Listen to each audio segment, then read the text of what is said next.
You are calling from a 201 area code. Who are you? Where are you calling from? Hey, what's up, Mike? Mike, it's Max from New York. Hey, what's up, man? What's on your mind? What's good? Nothing much. So I just wanted to start this conversation by pretending that I made a coherent argument, linking your support for Elizabeth Warren to the famine in South Sudan, Oh, and that's then brilliant. looping it back to your support for the war on drugs. Yeah, weed. I would just focus it on weed. Yeah. Weed. But Yeah, go ahead, man. nah, yeah. But on a serious note, I just wanted to make one point. Like, conservatism, like day to day now, is like so boring. I was reading this Fox article, and it was talking about this interview with the New York Times, the new columnist that they hired, Bret Stephens. Ah, Bret Stephens. And We like, will get to that. yeah, it's I'm sorry. Like, yeah, it's just such boring stuff now. Like day Yes. to day, it's just such rehashed stuff, and it's like Well, you can see why there's a if market you for Alex Jones. It's like at least give me somewhat some entertainment ability, some broadcasting ability. exactly. Not some like nasty nerd who like wants to like, there's nothing worse than really horrific opinions presented in extraordinarily boring ways. Like at least Alex Jones will take his shirt off, he'll sing Mother, like that's cool. But these morons, it's like, Palestinians aren't people. It's like worst of all worlds. Here's And one. if I Let could me just read. I'll real read quick. one of these things really quick. This is in Vox. And stay on the line. Finish your point, but just to get what you're saying. And we're gonna do a new segment called "Let's Get Someone Fired" today. Or let's get this asshole fired. Let's get this asshole fired. And Bret Stephens, this fucking mega mediocrity who, of course, for all of these like mediocre liberal types, because he is a horrific Likudnik, militaristic hawk, has said horrible things about women and Black Lives Matter, but obviously, he doesn't like Trump. So he should get upgraded from Wall Street Journal to being the New York Times latest, conservative in residency. Here he is. He's talking to Vox's Jeff Stein. And Jeff Stein goes, well, to the point, you've also said that the arguments about Black Lives Matter are part of the liberal imagination. Bret Stephens. I think Black Lives Matter has some really thuggish elements in it. Look at the risk. Look, at the risk of being incredibly politically correct, but I guess that's my job. I think that all lives matter, not least Black lives. Let's get this asshole fired. What's up? This one's going to be about rape. Yes, we'll get to that. Now we have to go, because of course he has opinions on rape. But first, let's get to the Arab stuff, which is really his bread and butter, given he's a little mini neocon warmonger. But of course, extremely thoughtful because he was somehow able to recognize that a sexually assault orange-faced game show host shouldn't be president. So, of course, that's the type of real deep intellectual insight and foresight that should get you a column in the New York Times. It's a great brand proposition to be a conservative that is able to occasionally sound halfway sensible. That is a straight to the front of the line career track. It's called the soft bigotry of low expectations. Here he is in the same Vox interview with Jeff Stein. And I'm just going to quote from it again. The column of yours that's gotten the most attention since you were hired at the Times is one in which you wrote about the quote-unquote the disease of the Arab mind, by which you mean anti-Semitism. I'll read Stevens. Yes. That's what the column said. The column was about the refusal of an Egyptian judoka team during last summer's Olympics to shake the hand of an Israeli athlete. Couldn't it have been due to his anti-Israel animus rather than anti-Semitism? I used it as an occasion to talk about anti-Semitism in the Arab world. By any measure, the Arab world is the most anti-Semitic part of the world. If you want to talk about denialism, the failure of many people, including, I'm afraid, many of those in my profession, to point out the ubiquity of... Kelly, move your head. Of anti-Semitism in Jordan, Morocco, Saudi Arabia, you name it, both state-sponsored, private, is a real form of denialism.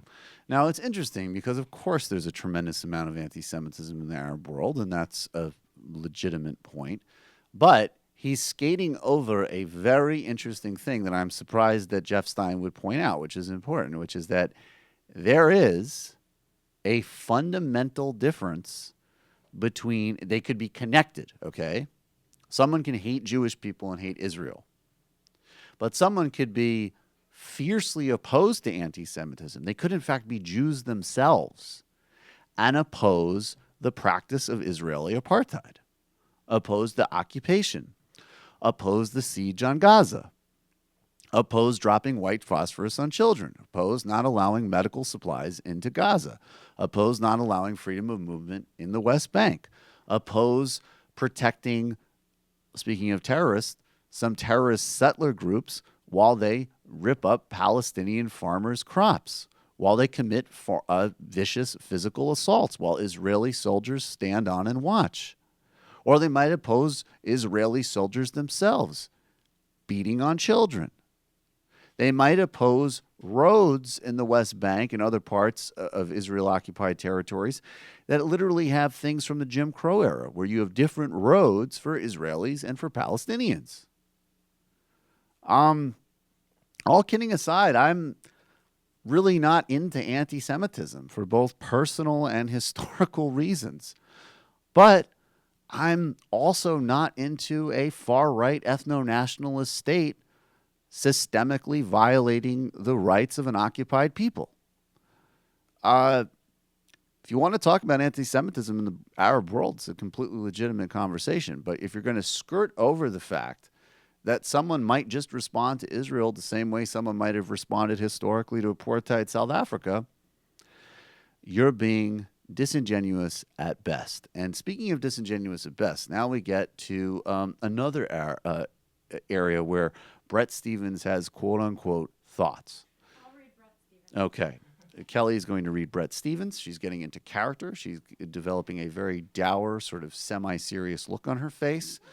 And she is preparing to say something pseudo-intellectual and misogynist. Jeff Stein.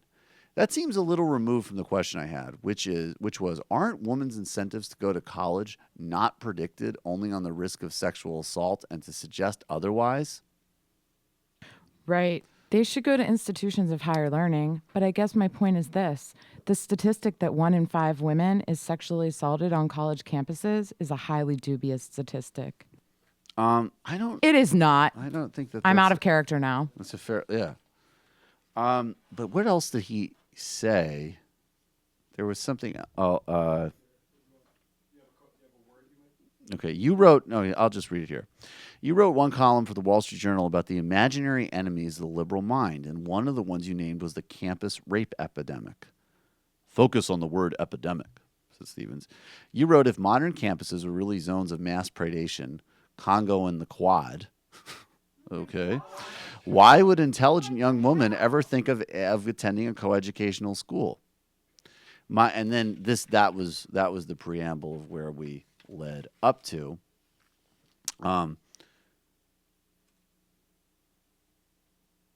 So he's questioning now. Look, he's questioning the statistic. Now, I have read debunks of that 1 in 5 statistic, and I have to say the most conservative estimates of assaults in college campuses are still shockingly high. So I'm always concerned and disturbed by, it's not like, oh my God, maybe I debunked the 1 in 5 number. I guess it isn't a problem. I would say 1 in 10 or 1 in 20 is also a massive and serious problem. So it's an odd thing to focus on. And It's also not highly dubious. To call it highly dubious, it's not highly dubious. It's ridiculous. Disputed by some, but still federally used and recognized by many others. Absolutely.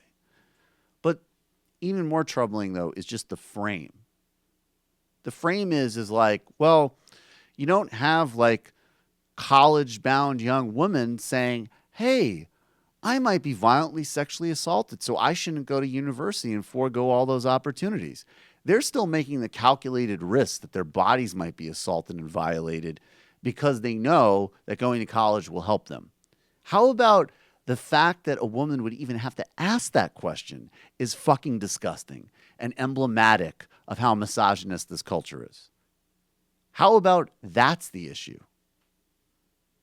And then Congo on the quad, I don't know. I'm more interested in talking about the epidemic of sexual assaults in Congo's civil war as maybe a launching point for doing something about it, not as a cheap, bizarre racial reference to trivialize sexual assaults here. That's the bigger question. And the notion that this comes down to a woman's individual choice to calculate, like some type of rational actor, the trade-off of the opportunities of college with might be viciously assaulted, is so innately morally repugnant that I hope everybody can at least let that slip in before they get into an argument about the stats. But hashtag fire Bret Stephens. And I think like what he's doing is characteristic of I think where smart conservatives are going to be doing from now on, Right. which is I can't actually dispute all these climate change facts or these rape statistics or all this Right. stuff. I can act like you are overinterpreting it in a way that suits you, and then I can drop these like rhetorical things like the Congo on the quad thing to make it seem like, yeah, you guys are all ridiculous and don't spend the effort trying to figure out what these people are on about. It's you're not wrong completely, but you're wrong totally, and you need to settle down. And that's really his entire frame. That's exactly right. It's not only colleges where women are assaulted Right. either. I Right, mean, of course. it's not like I don't think it would increase your chances of being assaulted over a lifetime by going to college. Oh, of course. And I just have to say, I mean, look, this isn't a, and I don't care because I'm also not, the specifics of the stat is not the determiner of addressing what is a crisis. And I will speak anecdotally. If you have had in your life honest conversations with girlfriends, acquaintances, friends, like if you have had any broad-based exposure to women in your life, you will be,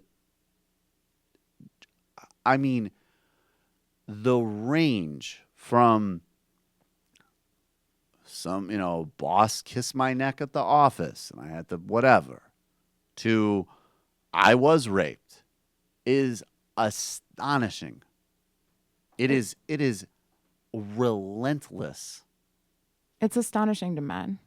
To women, I don't mean astonishing. I mean literally just in the word itself. It's not Right. surprising. It's not unexpected. It is expected. It's a sick culture. It's a sick world. But it is literally astonishing.